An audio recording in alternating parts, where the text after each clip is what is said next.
Sallallahu ala Muhammad, Sallallahu alaihi wasallam, Sallallahu ala Muhammad, Sallallahu alaihi wasallam.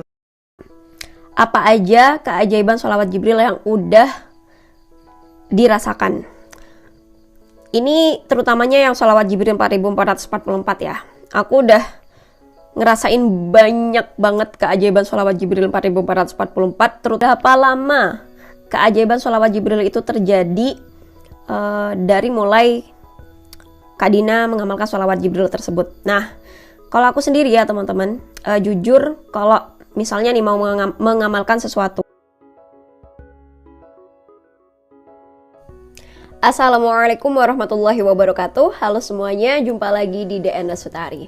Oke, di video kali ini aku pengen share ke teman-teman berkaitan dengan all about sholawat Jibril. Jadi kapan hari aku sempat bikin open question di Instagram yang isinya adalah buat teman-teman yang pingin nanya berkaitan dengan sholawat Jibril. Nah, jadi di video kali ini tuh aku kayak mau menjawab pertanyaan-pertanyaan teman-teman terkait dengan sholawat Jibril. Jadi all about sholawat Jibril. Dan mungkin ini aku ambil pertanyaannya tuh yang paling banyak ditanyakan ya, yang secara umum banyak ditanyakan dan mungkin menjadi pertanyaan buat teman-teman juga yang sedang nonton video ini. Nah, jadi jadi seperti apa lengkapnya mengenai sholawat Jibril ini, simak terus videonya ya. Mungkin agak aneh ya, karena tiba-tiba aku ganti kostum, karena ternyata video setelah opening tadi itu gak terekam. Jadi aku take ulang, dan padahal ini adalah video yang menjawab pertanyaan pertama yang paling umum ditanyakan oleh teman-teman tentang sholawat Jibril. Nah, jadi pertanyaan pertama terkait dengan sholawat Jibril adalah bacaan. Bacaannya sholawat Jibril itu seperti apa, Kak? Gitu. Nah, di sini aku akan menjawab bacaan sholawat Jibril yang biasa aku amalkan. Nah, karena di luar sana ternyata banyak sekali versi bacaan sholawat Jibril. Tapi yang paling umum itu adalah bacaan yang Sallallahu ala Muhammad. Meskipun aku pernah dapat kayak selebaran ijazah tentang berbagai macam sholawat, nah ternyata itu ada yang sholawat Jibril itu panjang teman-teman, dan di situ ada kalimat Jibrilnya gitu. Tapi secara umum itu bacaan sholawat Jibril adalah Sallallahu ala Muhammad, jadi pendek gitu. Ada juga yang disambung dengan Sallallahu alaihi wasallam atau wasallam ya, aku lupa. Tapi kalau aku sendiri cukup yang Sallallahu ala Muhammad. Bahkan waktu umroh kemarin, mutawif aku juga menyarankan untuk memperbanyak baca sholawat kan waktu di Madinah. Dan beliau mengatakan, udah sholawat Jibril aja, sholawat yang pendek, yaitu Sallallahu ala Muhammad. Nah, jadi secara umum yang paling banyak diajarkan tentang sholawat Jibril ini, itu bacaannya yang Sallallahu ala Muhammad. Pertanyaan kedua, yaitu yang sering ditanyakan adalah, Kak, bacaan sholawat Jibrilnya berapa kali? Atau ambil hitungan sholawat Jibrilnya yang berapa? Nah, kalau aku sendiri itu ngamalinnya yang 4444. Tapi teman-teman boleh mengamalkan sholawat Jibril dengan hitungan yang lain. Contohnya misalnya pakai hitungan 100, 1000, atau bahkan yang 10.000 ya teman-teman. Cuma kalau di sini pengalaman aku itu ngamalin sholawat Jibril yang 4444. Nyambung ke pertanyaan yang tadi, Kak, kenapa ngamalin sholawat Jibrilnya yang 4444? Oke, bagi aku 4444 itu kayak my magical and miracle numbers. Atau kalau di Loa 4444 itu dikenal dengan angel number. Yang jelas gini, waktu itu aku sempat kayak dengerin gitu ya beberapa ceramah para ulama yang ngajarin atau yang mengijazahkan tentang amalan sholawat. Nah, itu ada yang mengajarkan kayak sholawat munjiat 4444, sholawat nariyah 4444. Nah, cuman karena sholawat nariyah dan sholawat munjiat itu panjang banget bacaannya ya, jadi aku belum mampu gitu untuk mengamalkan sholawat tersebut dengan jumlah 4444. Nah, tapi aku tertarik dengan bilangan ini gitu. Waktu pertama kali dengar ada sholawat dengan jumlah 4444, aku udah tertarik. Nah, makanya karena aku belum mampu dengan bacaan sholawat yang panjang kayak Nariyah sama Munjiat, akhirnya aku milih ngamalin sholawat Jibril tapi pakai hitungan yang unik ini, yaitu 4444.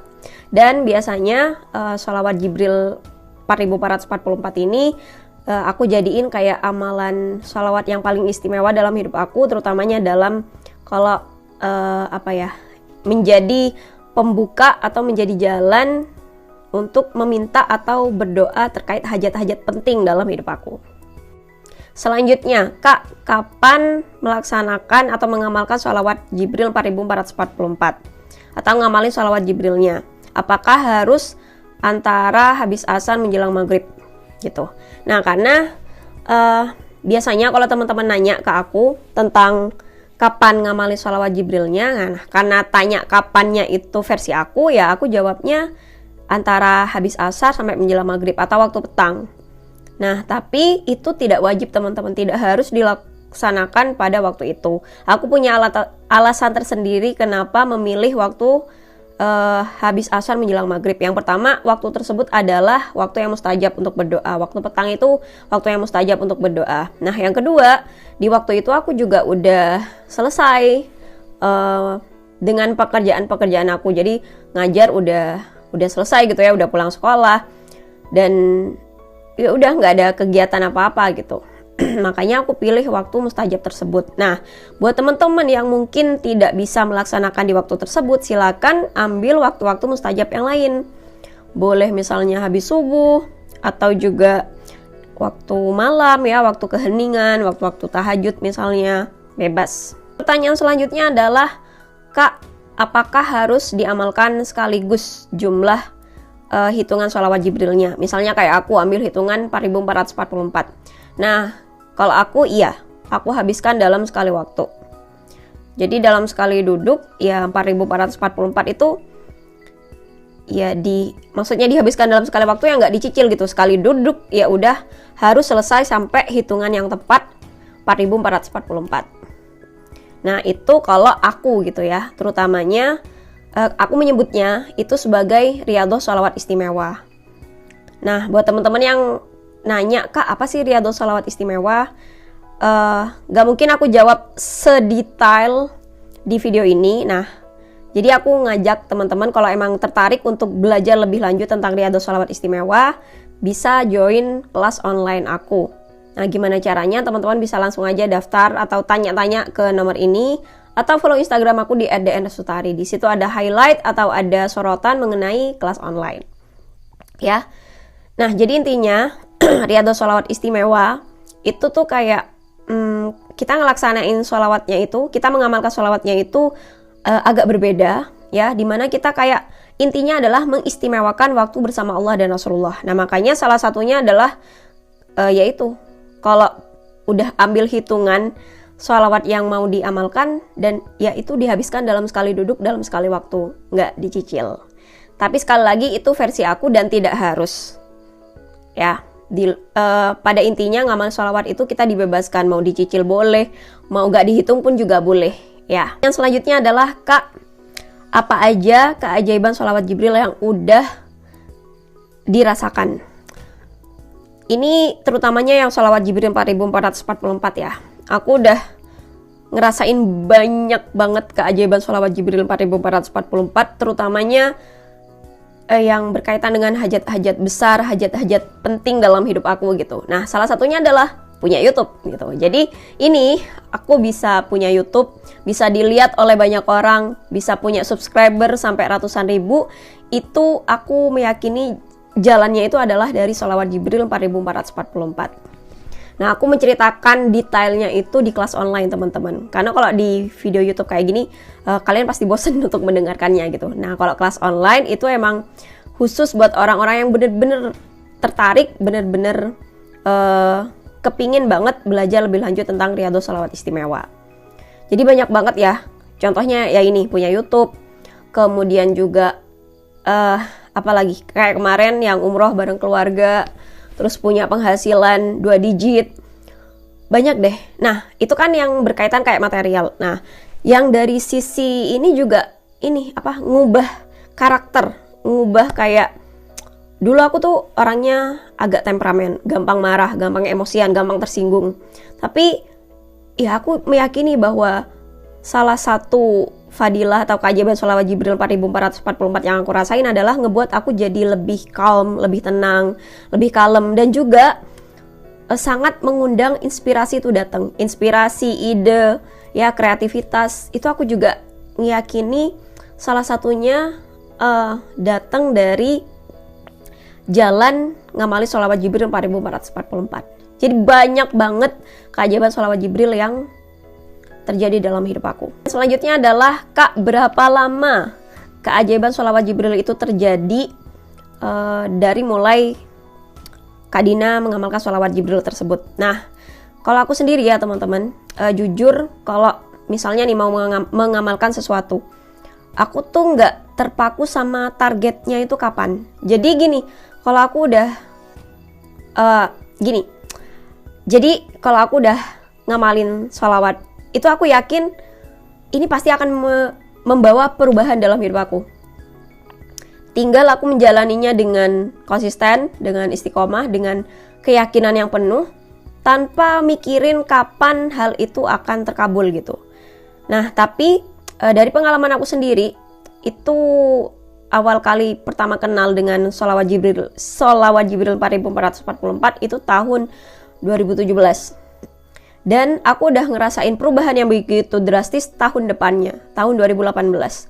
Jadi gak lama gitu, apalagi kalau teman-teman melaksanakannya dengan penuh keyakinan dan tanpa terpaku pada kapan, bagaimana keajaiban itu akan terjadi. Tiba-tiba aja, atau kerasanya kayak, loh kok hidup aku rasanya udah berubah drastis gitu ya, loh ini apa ya, keajaiban itu langsung kayak gak terasa lama gitu teman-teman. Meskipun kalau mungkin dihitung lah 1 tahun lama gitu. Nah, itu kalau teman-teman terlalu nungguin. Tapi kalau melaksanakannya dengan penuh keyakinan dan dengan penuh kayak gak terlalu nungguin kapan terjadinya, bagaimana prosesnya, insya Allah kerasanya cepet banget gitu. Ini yang terakhir ya, pertanyaan terkait dengan sholawat Jibril 4444, yaitu tentang gimana Kak caranya supaya istiqomah atau enggak naik turun gitu ngamalinnya, biar nggak males-malesan ngamalinnya. Oke, kalau aku sendiri gini ya, tergantung dengan kemauan kita. Terutamanya kalau teman-teman emang ada hajat yang ingin diraih, hajat besar yang ingin diraih, atau kamu benar-benar butuh banget pertolongannya Allah, ya pasti rasa capek, rasa malas itu bisa dilawan. Tergantung seberapa besar, seberapa kuat kamu ingin minta tolong kepada Allah. Kalau aku kuncinya di situ, gitu. Dan emang perlu dibiasakan teman-teman, supaya istiqomah itu perlu dibiasakan secara secara berturut-turut tanpa putus. Ya minimal sampai 40 hari ketiga gitu. 40 hari pertama terlewat, 40 hari kedua sampai 40 hari ketiga. Intinya sesuatu habit atau kebiasaan itu akan mempengaruhi pikiran bawah sadar. Minimal itu kalau dilaksanain 21 hari tanpa putus. Nah, jadi itu salah satu kuncinya istiqomah adalah kemauan kita yang kuat, seberapa kuat kemauan kita, sama latihan untuk mengkonsistenkan dengan cara ngamalinnya berturut-turut tanpa putus, tanpa bolong. Nah, insya Allah pikiran bawah sadar kamu akan terpengaruh dan ya nggak enak aja gitu kalau nggak ngamalin. Jadi sehari nggak ngamalin kayak kok kayak ada yang kurang ya gitu. Nah, kalau itulah tips istiqomah dari aku. Mungkin itu aja di video kali ini terkait dengan all about sholawat Jibril. Mungkin ada pertanyaan-pertanyaan lain yang ingin teman-teman tanyakan, silakan komen di comment section di bawah. Nanti mungkin aku bisa mungkin nanti bisa aku bikin part 2-nya terkait dengan sholawat Jibril ini. Oke, mungkin itu aja. Terima kasih sudah menyimak. Mohon maaf kalau ada hal-hal yang kurang berkenan dalam video kali ini. Sampai jumpa lagi di lain kesempatan. Insya Allah. Wassalamualaikum warahmatullahi wabarakatuh. Bye-bye.